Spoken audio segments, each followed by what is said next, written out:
नमस्कार दोस्तों, वैदिक विद्यालय में आप सबका एक बार फिर से स्वागत है और मैं हूं आपका दोस्त विकास राजसागर।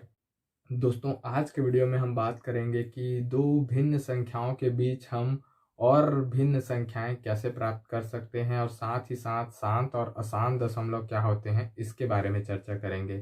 तो चलिए वीडियो को स्टार्ट करते हैं।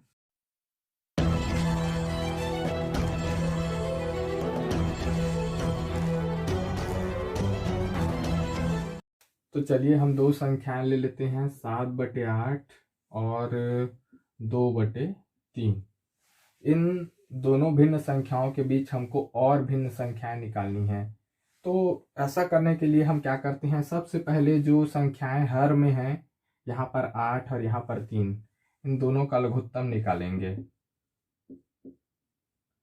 चूंकि ये दोनों सहभाज्य संख्याएं हैं, यानी किसी तीसरी संख्या से विभाजित नहीं होती, यानी इनका गुणनफल ही इनका लघुत्तम होगा।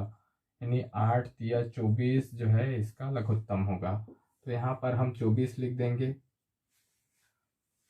अब उसके बाद यहाँ पर 7/8 के हर में 8 है, उसको 24 बनाने के लिए, हर को 24 बनाने के लिए 8 से भाग करेंगे। 8 कम 8, 8 तिया 24, और इस 3 से अंश 7 को गुणा करेंगे। ये हो जाएगा 7 तिया 21। उसके बाद बीच में कुछ संख्याएं आएंगी। 3 को 24 बनाने के लिए 24 को 3 से भाग करेंगे। 3 एक कम और 3 अट्ठे, और 8 का फिर हम 2 से गुणा करेंगे तो यह हो जाएगा 16। इस तरह से हम यहाँ पर 7/8 और 2/3 के बीच में कुछ संख्याएं प्राप्त करेंगे। चलिए इसको देखते हैं। हम यहाँ पर 16 चूंकि छोटी है इसलिए इसको पहले लिख सकते हैं, और 21 उससे बड़ी है यानी इसको हम बाद में लिख सकते हैं। सिर्फ हमको यहाँ पर सीक्वेंस वाइज लिखना है और कुछ नहीं कर रहे हैं, घटाने या जोड़ने की प्रक्रिया नहीं करनी है। अब उसके बाद ऐसा करने के बाद हम 16 के बाद आता है 17, 17 के बाद 18, 18 के बाद 19, 19 के बाद 20, 20 के बाद लास्ट में आता है 21। तो इस तरह से ये आ जाएगा और बटे आ जाएगा 24। यानी 16 और 21 के बीच में ये जो चार संख्याएं हैं, ये चार संख्याएं हमको भिन्न के रूप में प्राप्त हो सकती हैं। कैसे हो सकती हैं? तो इसको हम लिख देंगे 17/24, इसको लिख देंगे 18/24, इसको लिख देंगे 19/24, इसको लिख देंगे 20/24। तो इस तरह से हम किसी भी दो भिन्न संख्याओं के बीच में और भिन्न संख्याएं निकाल सकते हैं। यहाँ पर ये चार संख्याएं जो है वो इन दोनों भिन्न संख्याओं के बीच की भिन्न संख्याएं हैं।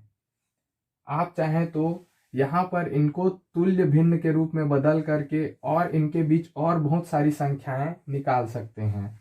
जैसे इसको हम 2 से गुणा कर दे सकते हैं, अंश और हर को, और इसको भी अंश और हर को 2 से गुणा करके हम क्या प्राप्त करेंगे, यहाँ से हो जाएगा ये 14/16, और ये हो जाएगा 4/6।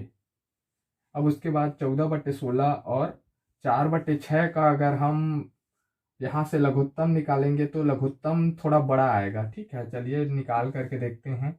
16 और 6 है ना, 2 से भाग कर सकते हैं। 2 अट्ठे 16 और 2 तिया 6।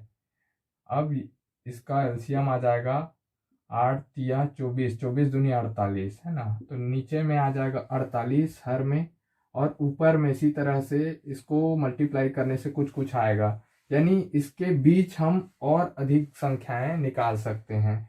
ठीक है, तो इस तरह से यहाँ पर इसको तुल्य भिन्न रूप में बदल करके हम इन भिन्न संख्याओं के बीच और भी बहुत सारी भिन्न संख्याएं निकाल सकते हैं। यानी हमको जितनी जरूरत होगी उसके हिसाब से हम इसको तुल्य भिन्न के रूप में बदल करके संख्याओं को, बीच की संख्याओं को निकाल सकते हैं। तो अब बात करते हैं शांत और अशांत दशमलव की। शांत और अशांत दशमलव क्या होते हैं, इनको हम देखते हैं।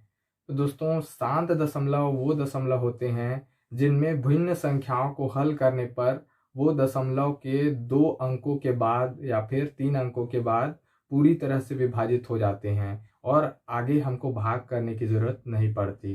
लेकिन अशांत दशमलव में ऐसा नहीं होता। अशांत दशमलव में दशमलव के कई अंकों के बाद तक भी वो संख्या आगे विभाजित होती रहती है, और हम चाहें तो जितनी देर तक उसको विभाजित करना चाहें वो उतनी देर तक विभाजित हो सकती है।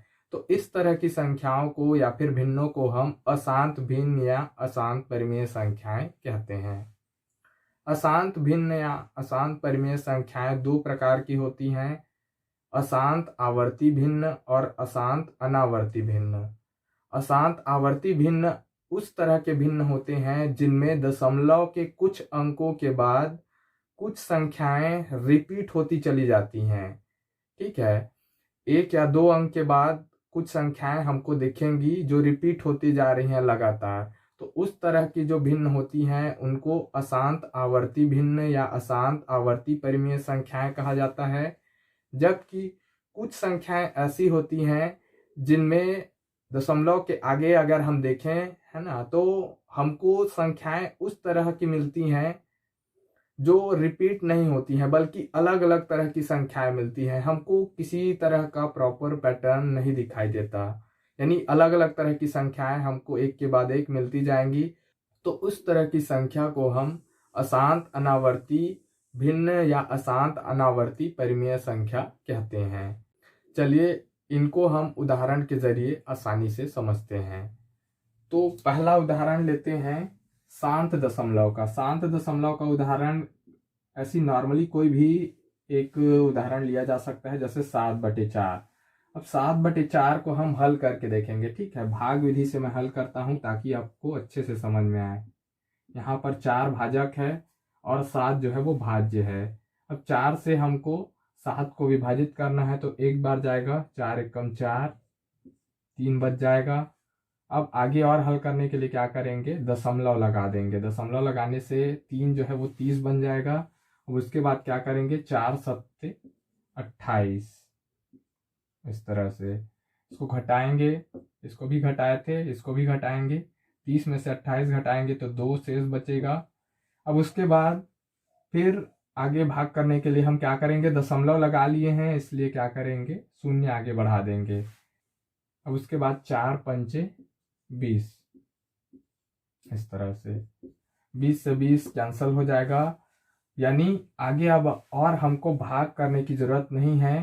तो 7/4 जो है वो शांत दशमलव है।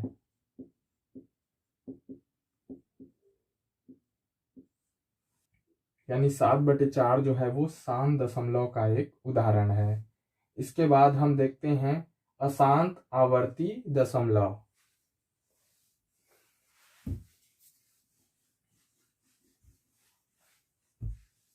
अब देखते हैं अशांत आवर्ती दशमलव। तो इसका उदाहरण हम ले लेते हैं 9/11। 9/11 को चलिए भाग करते हैं, इसको भी भाग विधि से हल करते हैं। यहाँ पर 9 जो है वो भाज्य है और 11 जो है वो भाजक है। तो 11 का पहाड़ा हमको पढ़ना है कि 9 आ जाए, तो 0 बार जाएगा क्योंकि 9 जो है 11 से छोटी है। इसके बाद यहाँ दशमलव लगा देंगे। दशमलव लगाने से ये 90 हो जाएगा। अब 11 8 88 घटा देंगे। 90 में से 88 को घटाएंगे तो 2 शेष बचेगा। अब उसके बाद दशमलव लगा है तो फिर से हम क्या कर सकते हैं, इसको 20 बना सकते हैं, है ना, यानी शून्य लगा सकते हैं आगे। ऐसा करने से 20 बन गया।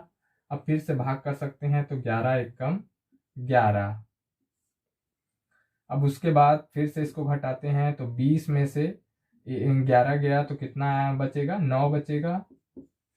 अब उसके बाद यहाँ पर फिर से ये जो है वो 11 से छोटी हो गई, तो आगे हम फिर से शून्य बढ़ा सकते हैं। शून्य बढ़ाएंगे तो ये 90 हो जाएगी। अब 90 हम लोगों ने ऑलरेडी पहले ही क्या करके देखा है, भाग करके देखा है ना, तो 8 बार जाएगा। 11 8 88 घटाएंगे इसको तो 2 शेष बचेगा। और फिर से यहाँ पर जो है 2 जो है वो 11 से छोटी है, तो आगे में 0 को उतारेंगे। 0 को उतारने के बाद ये 1 बार जाएगा और ये आ जाएगा 11 एकम 11। अब यहाँ पर फिर से 9 शेष बच रहा है। अब फिर से इसको हल करने के लिए क्या करेंगे, फिर आगे 0 लगा करके इसको 90 बना सकते हैं।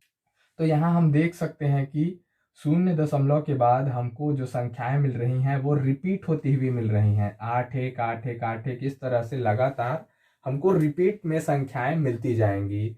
तो इस तरह का जो भिन्न होता है इसको हम कहते हैं अशांत आवर्ती दशमलव। ठीक है, अशांत इसलिए क्योंकि दशमलव के 2 या 3 अंकों के बाद इसको भाग करने की जरूरत ना पड़े, ऐसा हो नहीं रहा है ना, शांत नहीं हो रहा है ये, इसको और आगे भाग करने की जरूरत पड़ रही है, इसलिए ये हो गया अशांत। अब उसके बाद आवर्ती इसलिए कहा गया है क्योंकि इसमें क्या बन रहा है, एक रिपीटिंग पैटर्न बन रहा है। ठीक है, 81 जो है ये बार बार रिपीट होकर हमको मिल रहा है और जितनी बार भी हम आगे भाग करेंगे 81 हमको मिलते जाएगा, तो इस कारण से इसको आवर्ती भी कहा गया है। तो ये हो गया अशांत आवर्ती दशमलव। अब उसके बाद हम देखते हैं अशांत अनावर्ती दशमलव। इसके बाद हम देखते हैं अगला उदाहरण, जैसे कर्णी 3 जो है इसका मान हमको प्राप्त होता है 1.7320508075 इस तरह से। इसका मान जो है हमको कुछ न कुछ आगे मिलते जाता है लेकिन वो रिपीटिंग फॉर्म में नहीं मिलता है, यानी यहाँ पर कोई ऐसा पैटर्न नहीं है जिसमें हमको लगे कि ये रिपीट हो रहा है। तो इस तरह की संख्याओं को हम अशांत अनावर्ती दशमलव कहते हैं।